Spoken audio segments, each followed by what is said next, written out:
YouTube course. Ikaze kuri Mr Sam Entertainment. Uyu munsi mu kiganiro The YouTube course tugiye kuganira ku gihe cyiza cyo uploadinga video kuri YouTube ikagira viewership nini cyane. Ikaze.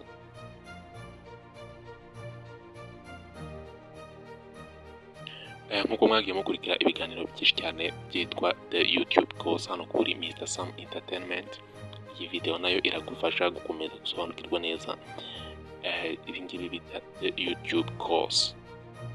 Igihe cyiza cyo uploadinga video kuri YouTube rero nk'uko twabikoze ubushakashatsi kugira ngo video yawe igire viewership nini cyane, hari ibintu ugomba kwitondera mbere y'uko uploadinga video, ukabanza kumenya aka kantu kugira ngo bigufashe kuzamura viewership kuri YouTube channel yawe.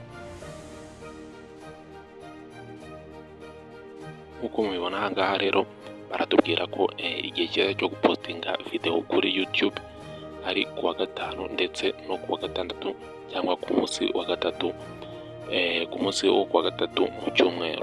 Iyi ni iminsi algoritme za YouTube zagaragaje ko abantu baba bari able yo kuba bahita bareba video iyo ari yo yose ikizwe kuri YouTube, bitewe nuko akenshi baba bari mu biruhuko cyangwa se bari mu tundi tuntu dushobora kubemerera gukoresha smartphone, cyangwa se ari iyo minsi bashobora kuba bakoresha smartphone cyane.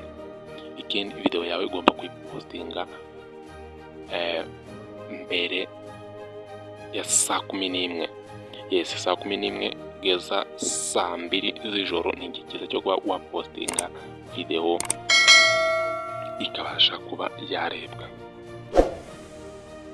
Niba ukurikira ibiganiro kuri Mr Sam Entertainment, urabizi neza ko The YouTube course tugenda tubazanira amasomo ajyanye n'ukuntu wagira ubumenyi wambaye kuri YouTube, bityo nawe ukazatangira gukoreraho amafaranga wifashishije telefone yawe cyangwa se ibindi bikoresho ufite nka mudasobwa ndetse na kamera mu gihe waba ubifitiye ubushobozi.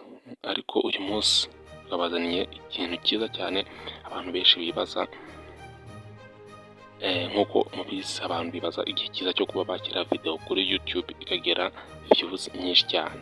Igihe cyiza cyo uploadinga video rero nkuko tumaze kubibona ni mu minsi ya weekend, kandi ukayipostinga hagati ya saa 11 ndetse na saa 3, cyangwa se ukayipostinga muri weekend mbere ya saa 2. Ni igihe cyiza cyo kuba uploadinga video ikagera viewership nini cyane nkuko twabikoreye ubushakashatsi hirya no hino mu binyamakuru bigiye bitandukanye, ndetse n'aba YouTubers bamaze kugera ku rwego rwo hejuru. Yes, turagushimiye rero wafashe umwanya wawe kureba iyi video. Niba ari igitekerezo gishya waduha kuri The YouTube course wacyandika muri comment, ikindi ugasharinga iyi video ku bandi bantu baba YouTubers cyangwa se bashaka gukorera amafaranga binyuze ku rukuta rwa YouTube, kugira ngo nabo babashe kumenya aya makuru, kuko aya makuru ni ingenzi cyane ku muntu wese ukoresha platform ya YouTube.